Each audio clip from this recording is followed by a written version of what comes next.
Sabe quando a gente pensa em inventário e partilha?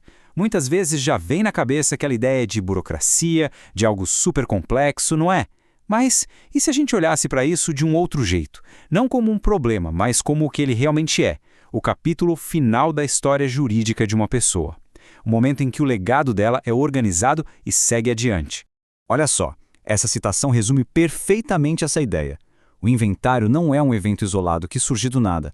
Ele é, na verdade, a conclusão de uma narrativa que a própria lei vai construindo passo a passo durante toda a vida de alguém. E para a gente entender essa história direitinho, nosso roteiro vai ser o seguinte. Primeiro, vamos ver como é essa tal narrativa da vida jurídica. Depois, os primeiros passos logo após o falecimento.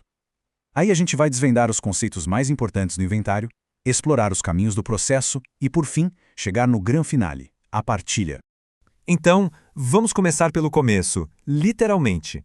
O nosso Código Civil, ele não é só um amontoado de regras, sabe? Ele é quase como uma biografia, uma estrutura que acompanha toda a jornada humana do ponto de vista da lei. E o legal é ver como a lei organiza essa jornada. Olha só, tudo começa lá no nascimento, quando a gente adquire personalidade jurídica. Aí o tempo passa, vem a maioridade, a capacidade plena.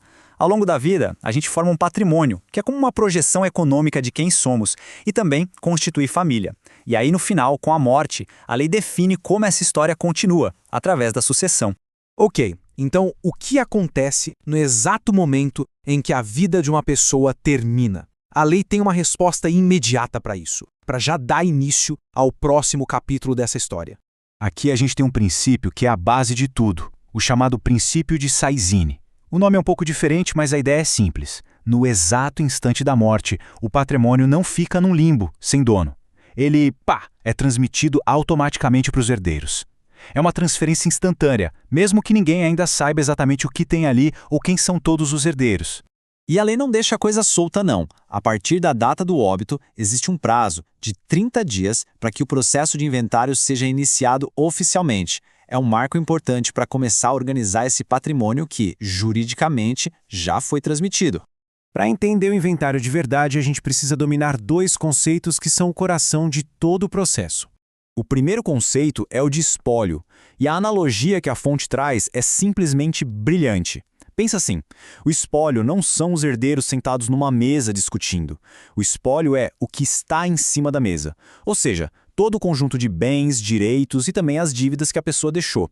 É como se fosse uma entidade temporária que representa a herança até ela ser dividida. E junto com o espólio, vem o Monte Mor. Esse é fácil.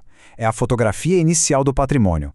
É o valorzão bruto, total, de todos os ativos antes de pagar qualquer dívida. É o ponto de partida para a gente começar a organizar as contas e saber o que de fato vai ser dividido lá na frente. Com os conceitos na cabeça, a próxima pergunta é: tá, mas como é que isso acontece na prática? Olhando mais de perto a via judicial, que tem mais etapas, o roteiro é bem estruturado. Começa com as primeiras declarações em que o inventariante apresenta um mapa inicial da herança. Depois, todos os interessados são chamados para o processo. Aí se abre um prazo para possíveis contestações, os bens são avaliados para calcular o imposto e, por fim, são feitos os ajustes finais antes de dividir tudo. E essa imagem ilustra bem essa lógica do processo. Esse fluxograma, por exemplo, mostra só um pedacinho, a prestação de contas do inventariante, e já dá para ver que cada etapa tem uma sequência. Tem prazos, tem consequências. Tudo isso é desenhado para garantir transparência e a administração correta do patrimônio. Depois de todo esse caminho de levantar bens, organizar tudo, pagar dívidas, a gente finalmente chega ao momento mais esperado, ao clímax dessa história.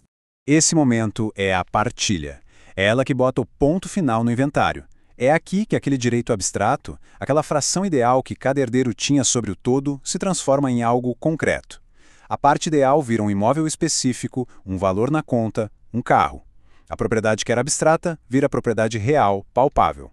E essa divisão não é feita de qualquer jeito, não. Ela é guiada por alguns princípios bem importantes. A lei busca a máxima igualdade possível, não só no valor, mas também na qualidade dos bens. O objetivo é evitar brigas futuras e até levar em conta o que é mais cômodo para cada herdeiro. E o resultado de tudo isso é o formal de partilha, o documento que oficializa tudo e permite finalmente registrar os bens no nome dos novos donos.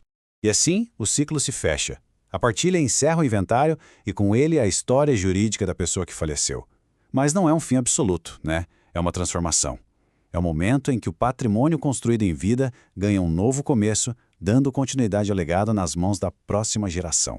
Isso nos deixa com uma reflexão final, né? Se o inventário é de fato o último capítulo, todo esse procedimento rigoroso, com suas regras e prazos, existe para uma coisa: garantir que essa história seja contada do jeito certo, de forma justa e transparente, honrando a trajetória de quem partiu. Se essa explicação foi útil de alguma forma, compartilhe com quem possa se interessar. E fica aqui um agradecimento mais do que especial ao professor Fabiano Rabaneda, que está no @Fabiano_Rabaneda, pelo excelente material que serviu de base para toda essa nossa conversa.